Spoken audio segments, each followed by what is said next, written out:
বিসমিল্লাহির রহমানির রহিম। আসসালামু আলাইকুম। নীতি সৌজন্যের সমাহারে আপনাদের স্বাগত জানিয়ে আজকে আবারও চলে আসলাম ভীষণ মজার একটি রেসিপি নিয়ে। সেটি হলো বোরহানি রেসিপি।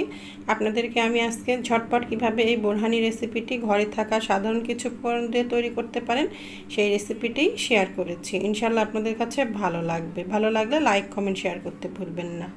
তো এখানে একটি ব্লেন্ডারের জগ নিয়েছি, তার মধ্যে আমি হাফ কেজি বা 500 গ্রাম পরিমাণ টক দই নিয়ে নিলাম। আমি আমার পরিমাণ অনুযায়ী নিয়েছি, আপনারা আপনাদের পরিমাণ অনুযায়ী কম বেশি করে নিতে পারেন। এখন এর মধ্যে দিয়ে দিচ্ছি আমি 1 মুঠো পরিমাণ ধনিয়া পাতা। আমি 1 মুঠো ধনিয়া পাতা আর 1 মুঠো পুদিনা পাতা এখানে ব্যবহার করেছি। আপনারাও এই পরিমাণটা ব্যবহার করবেন, দেখবেন যে আপনাদের বোরহানির স্বাদটাও খুব ভালো আসবে। দিয়েছি 2টি কাঁচামরিচ, দিয়েছি 1/4 চা চামচ পরিমাণ গোলমরিচের গুঁড়া। আমি যে পরিমাণটা তৈরি করছি তার জন্য কিন্তু এই ঝালটাই পারফেক্ট, এর থেকে বেশি দিবেন না।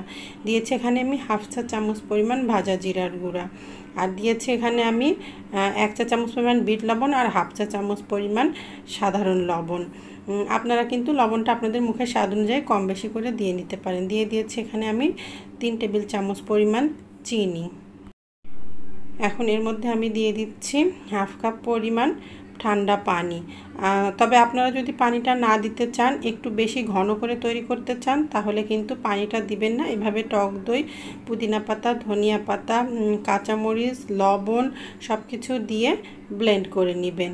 তো আমি এখানে 1/2 কাপ পরিমাণ পানি দিয়ে দিলাম।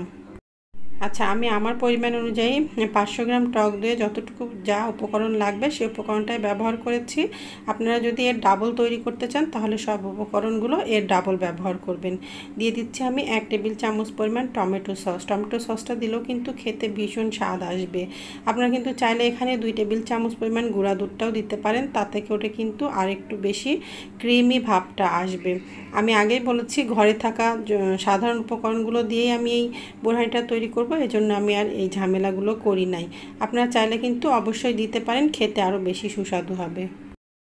আমি খুব সহজ এবং সাধারণভাবে এই বোরহানিটা তৈরি করে দেখাতে চেয়েছি, এজন্য আমি বেশি কিছু ঝামেলার কোনো উপকরণ ব্যবহার করি নাই। একেবারে সাধারণ কিছু উপকরণ দিয়েই আমি এই বোরহানিটা তৈরি করে দেখিয়েছি, এবং কিন্তু খেতে ভীষণই মজার হবে। আর আমি আগেই বলেছি আমি তাড়াতাড়ি বা ঝটপট এই রেসিপিটি তৈরি করে দেখাবো, এই জন্য আমি ব্লেন্ডারটা ব্যবহার করেছি।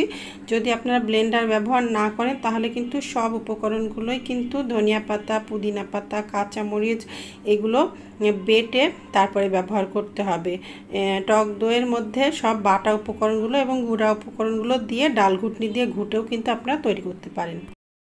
অনেকের কাছে এই বোরহানিটা তৈরি করতে খুব ঝামেলার মনে হয়, তবে আমি যেভাবে দেখাচ্ছি এভাবে যদি আপনারা এই বোরহানিটা তৈরি করেন ঘরে থাকা একেবারে সাধারণ কিছু উপকরণ দিয়ে ব্লেন্ডারে, তাহলে দেখবেন যে একেবারে ঝটপট 1-2 মিনিটের মধ্যে বোরহানিটা তৈরি হয়ে যাবে, এবং খেতে কিন্তু ভীষণই মজার হয়। অনেক বেশি উপকরণ ব্যবহার করছি না বলে যে এটার স্বাদ হবে না তা না, স্বাদটা কিন্তু খুবই ভালো আসবে।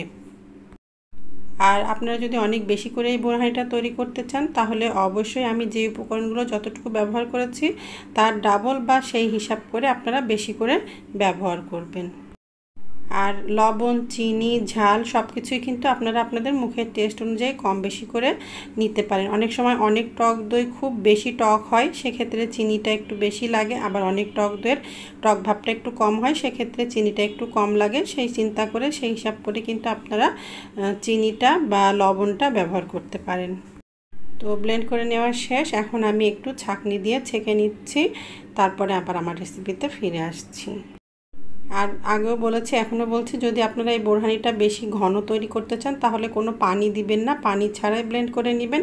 আর যদি সামান্য একটু পাতলা করতে চান তাহলে সামান্য একটু পানি দিতে পারেন। আসছে কুরবানি ঈদে কিন্তু আপনারা এভাবে বোরহানিটা তৈরি করে নিতে পারেন। চাইলে আগের দিনও কিন্তু বেশি করে বোরহানিটা তৈরি করে বোতলে ভরে ফ্রিজের নর্মাল চেম্বারে রেখে দিতে পারেন। পরের দিন ঈদের দিন কিন্তু বোরহানিটা পরিবেশন করতে পারেন। তো ভীষণ মজার এই বোরহানিটা আমার তৈরি করা হয়ে গেল। আপনারা কিন্তু অবশ্যই বাড়িতে একবার হলেও বোরহানিটা তৈরি করে খেয়ে দেখবেন, ইনশাল্লাহ নিরাশ হবেন না। তো রেসিপিটি ভালো লাগলে লাইক কমেন্ট শেয়ার করতে ভুলবেন না। আজকের মতো এখানেই রাখছি। আসসালামু আলাইকুম, আল্লাহ হাফেজ।